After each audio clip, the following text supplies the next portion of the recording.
Bozeman UMC, it's good to see you. It is Thursday, March the 22nd. I don't know what kind of a day you had, but I know that in my household today, there were some really big feelings, especially after we were asked to shelter in place when that order came down. I know we'd been prepared for it. We knew it was coming, but it was still hard to swallow when it was real. It doesn't change a lot for my family from what we've already been doing, but still, it was this visceral emotional response to that order. Aristotle said that emotions were just a mental state in which an object appeared to loom larger with importance. The emotions are what we experience as a response to that object.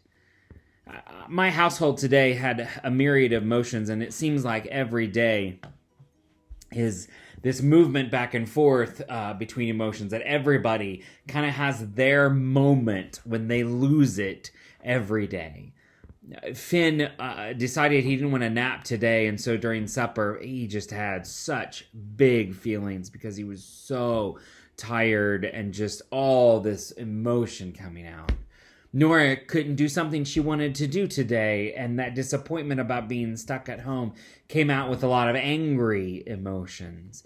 Amy really had to go for a walk by herself because her body just said, you need some quiet time. And I really got snippy because people are making mountains out of molehills in the middle of a crisis. And so with all these emotions swirling around, I cannot help but hearing the words of the Apostle Paul, who invites us to consider that when we work out our salvation, we do so with fear and trembling. That we bring our emotions into the acts of charity we have with our fellow human beings, that the emotions of fear and trembling are so real. Especially real right now when we can't do anything, when we can't help anything, when we have no control. Do you find that when those emotions get to be too much, maybe when you've watched too much TV, when there's too much news on, that you start to kind of spin in that emotion and that panic builds or you just shut down?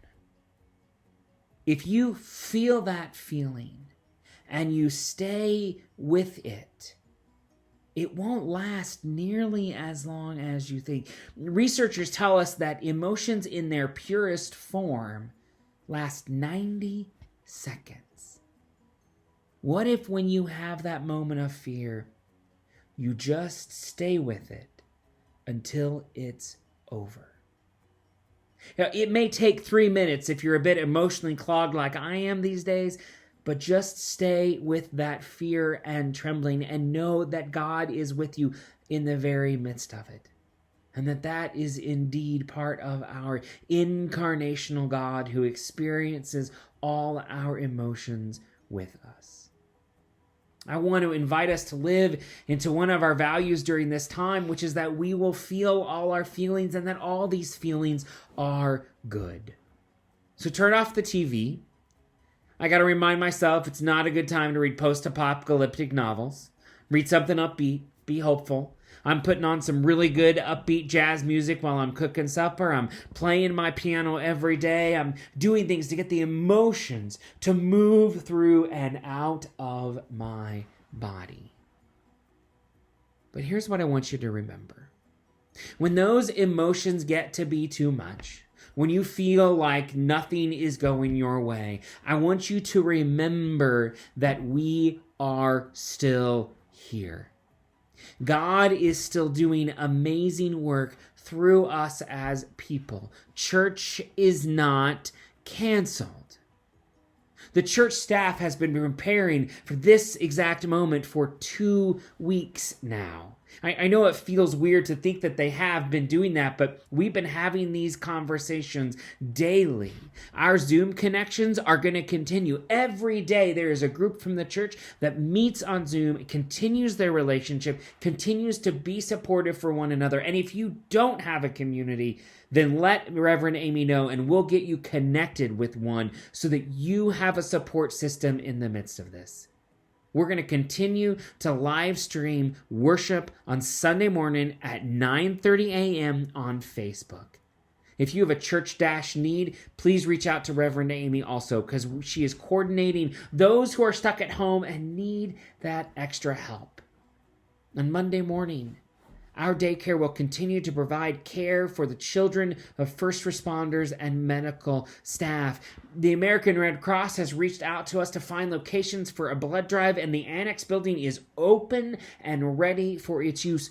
Church is not canceled. No matter how much fear and trembling we feel, God is not done with us yet. We continue to be God's people outside of the church building, inside the church building, with our fear and our feelings in God's world. So let us live in this time with faith and with kindness. Let us live with a sense of justice and with hope. See you tomorrow.